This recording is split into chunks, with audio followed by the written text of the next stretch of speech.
السلام علیکم فرینڈز، میں امید کرتی ہوں کہ آپ سب ٹھیک ہوں گے۔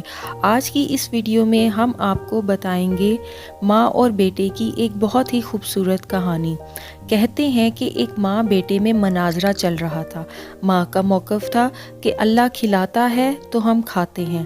بیٹے کا کہنا تھا کہ اگر ہم نہ کھانا چاہیں تو اللہ نہیں کھلا سکتا۔ اس مناظرے کے دوران ماں نے بیٹے کے آگے کھانا رکھ دیا تو بیٹے نے کہا، چلیں میں یہ آج رات والا کھانا نہیں کھا رہا، اللہ کھلا کر دکھا دے۔ ماں بیٹے کے پیچھے پڑ گئی کہ پاگل نہ بن، کھانا کھا لے، اور بیٹے نے ضد پکڑ لی کہ میں نے نہیں کھانا، اللہ کھلا کر دکھائے۔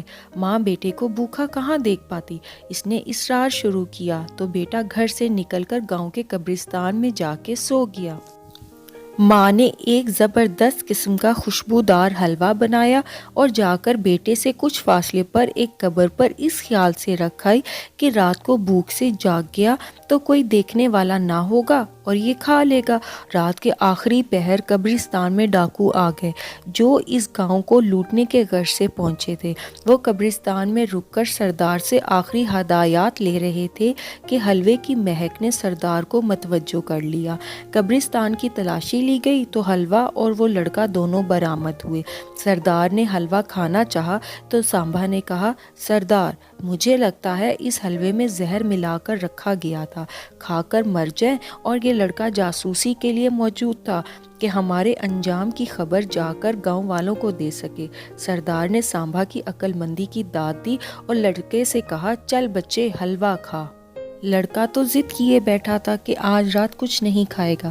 اس نے سختی سے انکار کیا تو سردار کا شک یقین میں بدل گیا اور اس نے گن تان لی۔ لڑکے نے سر پر منڈلاتی موت دیکھی تو پوری پلیٹ چٹ کر گیا۔ ڈاکو کچھ دیر تک اس کے مرنے کا انتظار کرتے رہے لیکن وہ نہ مرا۔ ایک بار پھر سانبا نے گتھی سلجھائی اور کہا، سردار سلو پوائزن لگتا ہے۔ کنفیوز ڈاکو لڑکے کو قبرستان میں چھوڑ کر لوٹ گئے۔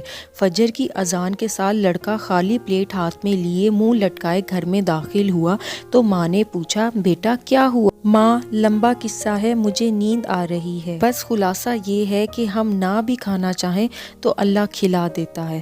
میں امید کرتی ہوں کہ آپ کو یہ ویڈیو پسند آئی ہوگی۔ اگر پسند آئی ہو تو اسے لائک کر دیجیے گا، شیئر کر دیجیے گا۔ اللہ حافظ۔